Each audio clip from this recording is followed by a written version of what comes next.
Okay. Hello there. My name is Dave Hewitt. I am a propulsion engineer with Dynetics Inc. in Huntsville, Alabama. Today I will be demonstrating a hybrid rocket in a suitcase. Completely self-contained, this rocket is a demonstration of a system. This system is a propulsion system. It combines everything you need to fire a rocket engine. This particular rocket engine is a hybrid, like I said before. And when I say hybrid, I mean it is a combination of the two main rocket propulsion types. For a review, the main rocket propulsion types are as follows. Liquid propulsion, which combines two liquid propellants, a fuel and an oxidizer, to produce the combustion and the thrust out the nozzle. And then solid propulsion, which is a solid fuel and solid oxidizer combined in a bound form, most likely made of rubber. In this case, we have a hybrid rocket, which has a solid fuel and a liquid oxidizer.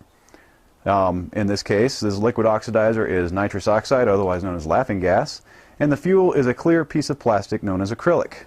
Okay, so this rocket needs a heat source to light, and I have a piece of cannon fuse today to light this rocket. There's many different ways to light this, but the most simple way for me is a piece of cannon fuse. The way this rocket works is that I have a valve that controls the flow of the nitrous oxide into what we call an injector. The injector is right here, and it sprays the nitrous oxide into the port of this fuel grain, which is right in here. And I don't know how well you can see it in the light with reflection, but this fuel grain is made of acrylic. And this just starts out as a rod of acrylic ordered off of a catalog, and we machine this rod of acrylic down to what we need and drill a port all the way through for the combustion to happen. When I light the fuse, as soon as the heat of the burning fuse travels far enough inside the fuel grain, I will start to open the nitrous oxide valve. And eventually, there will be enough concentration of nitrous oxide where the nitrous oxide will start to accelerate the flame of the fuse.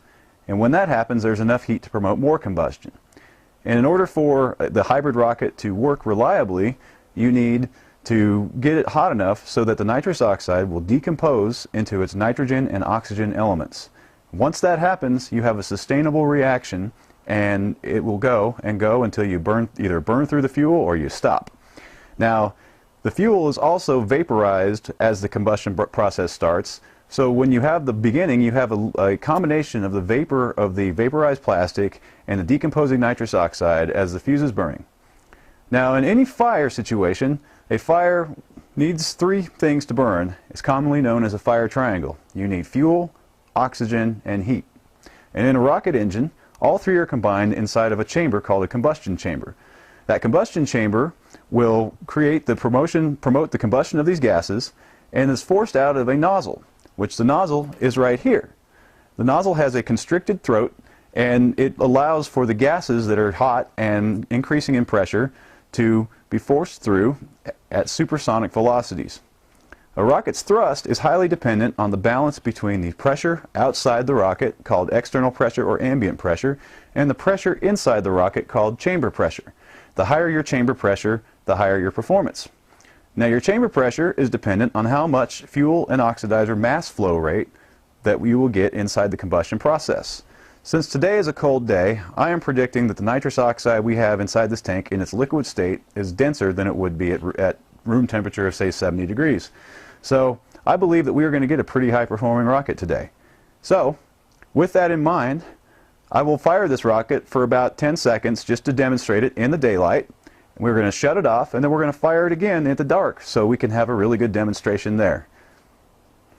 I'm recording. And go ahead. All right. Now, I'm going to lower the safety shield,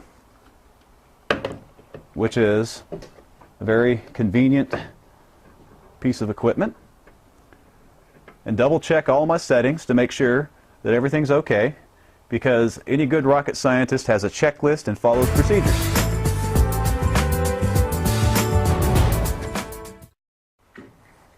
Now, I'm going to light a match, and I'm going to light the fuse, and we will start the process.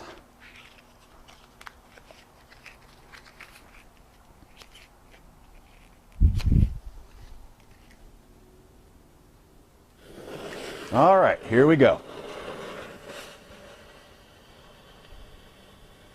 Now as the fuse gets about halfway up the chamber, I will start to turn on the nitrous oxide.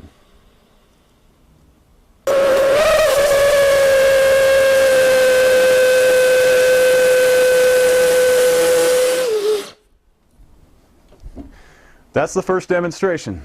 Now we're going to do it in the dark.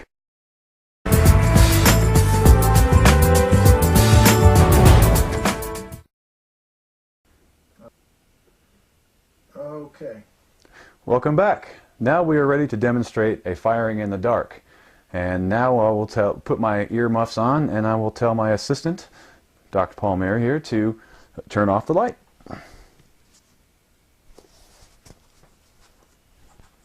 Lights are off.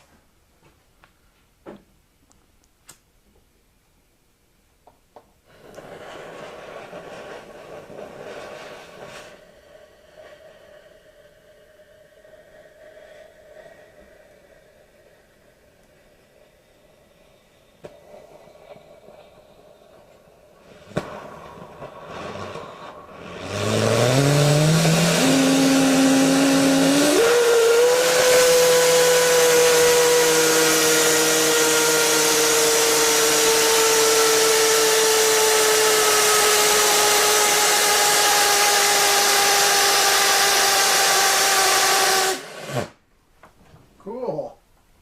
And that Loud. is a hybrid rocket.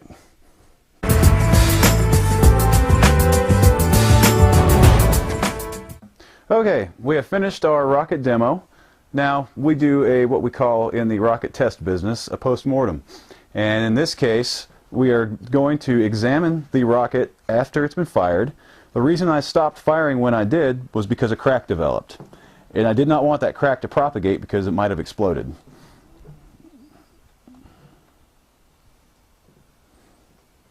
Now, if it would have exploded, it would have been fine. It would have just been a pop, and the shield would have captured any shrapnel. We are going to disassemble the rocket motor, and we will show you how this looks as you take it apart.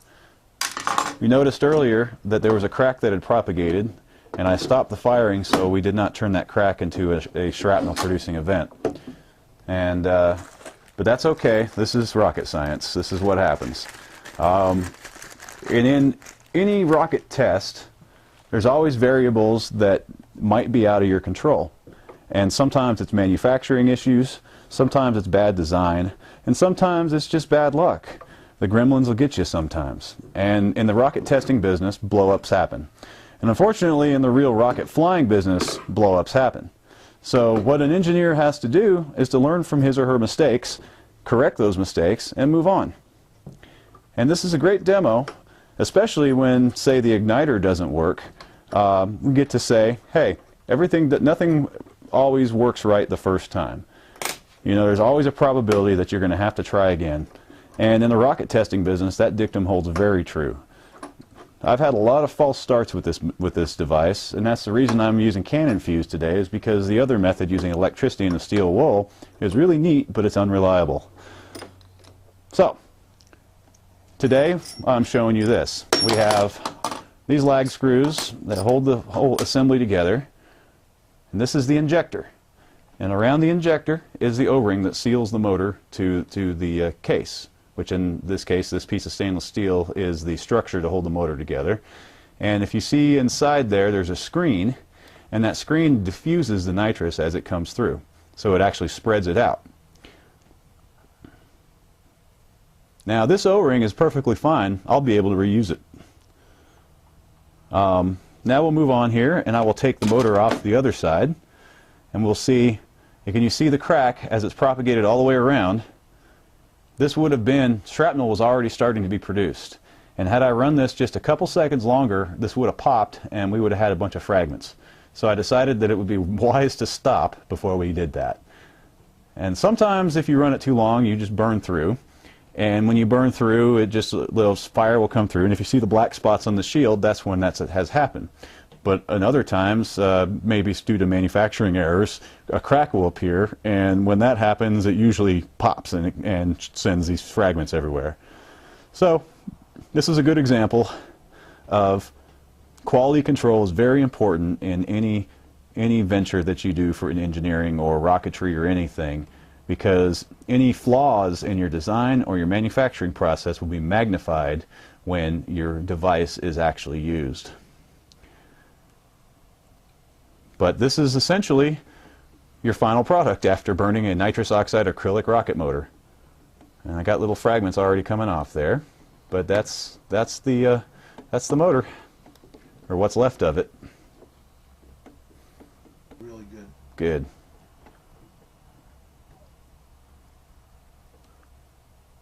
Kind of turn it this way.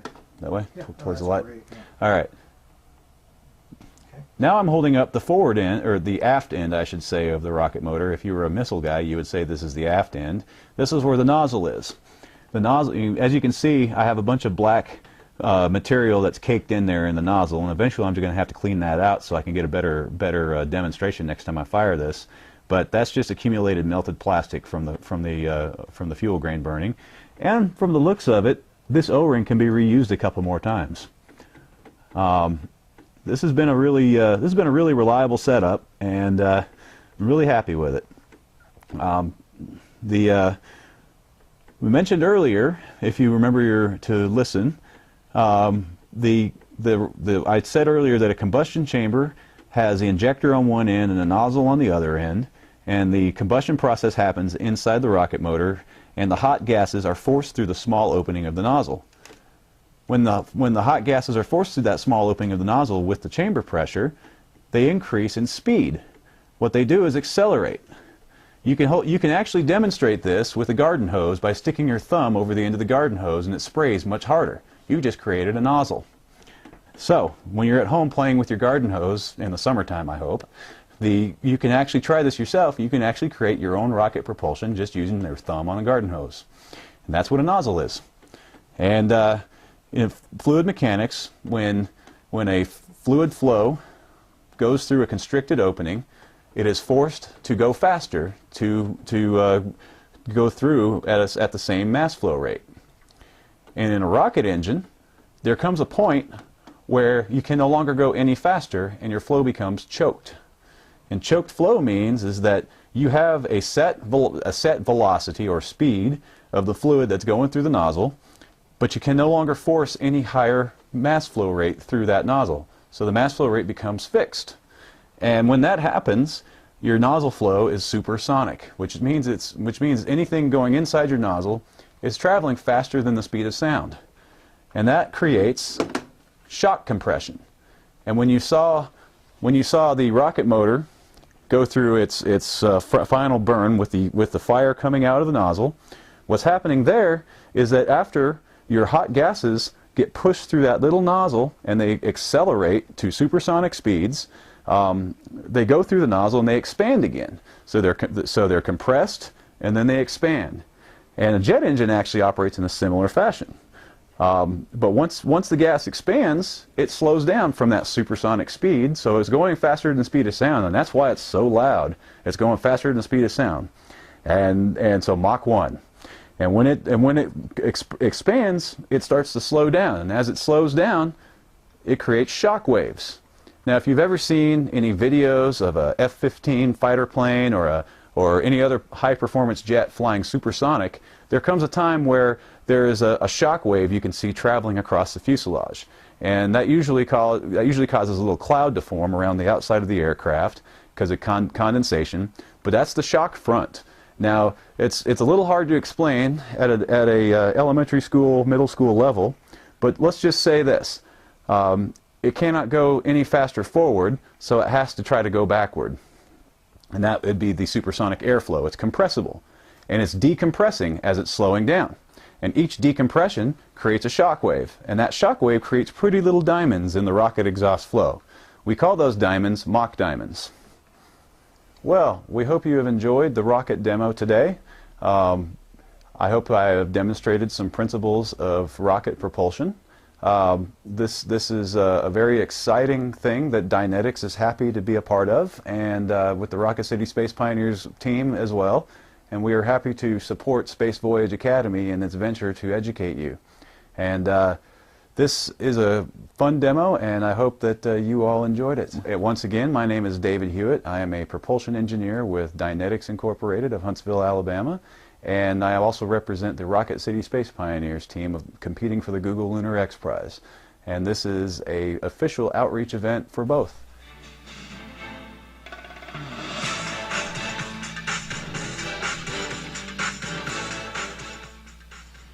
This Rocket in a Suitcase demonstration and discussion of rocket propulsion was presented to you by David Hewitt of Dynetics Inc. and as a member of RocketCitySpacePioneers.com. The video was produced in the garage on November 2, 2011. Want more information? Contact me, Doc Palmere, for a learning packet on rocketry and thinking like an astronaut. Tiled posters for the project were provided by Space Voyage Tiled Posters. Thanks for watching.